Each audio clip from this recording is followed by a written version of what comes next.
Welcome! Today we're tackling a huge debate, one that's happening in classrooms and homes pretty much everywhere. It seems like a simple question, but the answer? It's really complex. Think about it. On one hand, these devices are a gateway to all the world's knowledge. But on the other, wow, can they be a major distraction? So what's the right call here? Well, this whole debate really heated up recently in France. They made a decision that got everyone talking. Let's dig into what actually happened. And get this, it wasn't even a close vote. Lawmakers voted overwhelmingly to ban them. This new rule actually fulfills a campaign promise from the French president. His argument was that it was just plain necessary to protect students in today's digital world. Okay, so you might be wondering, why go with such a strict rule? What's the logic here? Let's break down the key arguments for the ban. At the heart of it, there's this growing concern from a lot of experts. They're seeing how much time kids are glued to their screens and are getting seriously worried about the long-term impact on their development, both socially and in school. Okay, check out the language being used here. This is wild. Some experts are going so far as to say the overuse of screens has become a public health crisis. I mean, that's a really strong phrase. It basically suggests this isn't just a small problem. It's a massive threat to the well-being of an entire generation. So what's the end game for this ban?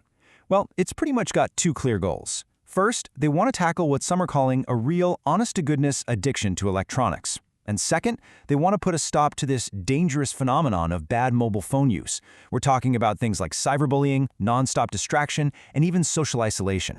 Now, it's really important to note that this isn't just a blanket ban for everyone, no exceptions. The law is actually more nuanced. For example, students with disabilities who need their devices to learn, they're exempt.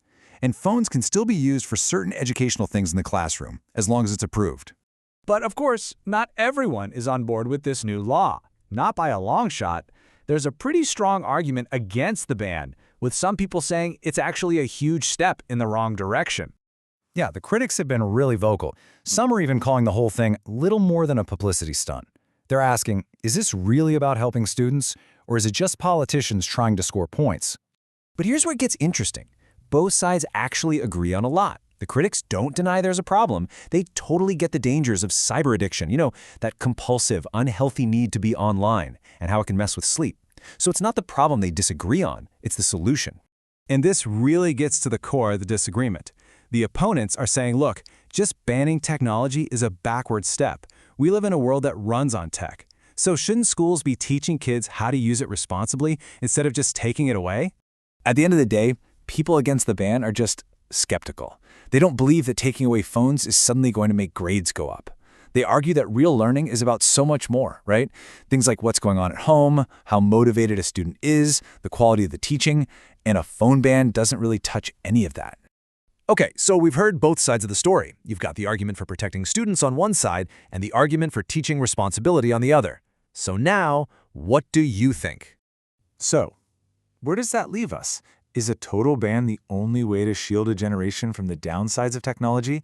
Or is it a huge missed opportunity? A chance to teach kids how to navigate the digital world they're definitely going to inherit. This isn't just a question for France, it's for all of us. What's the best way forward? It's a tough one.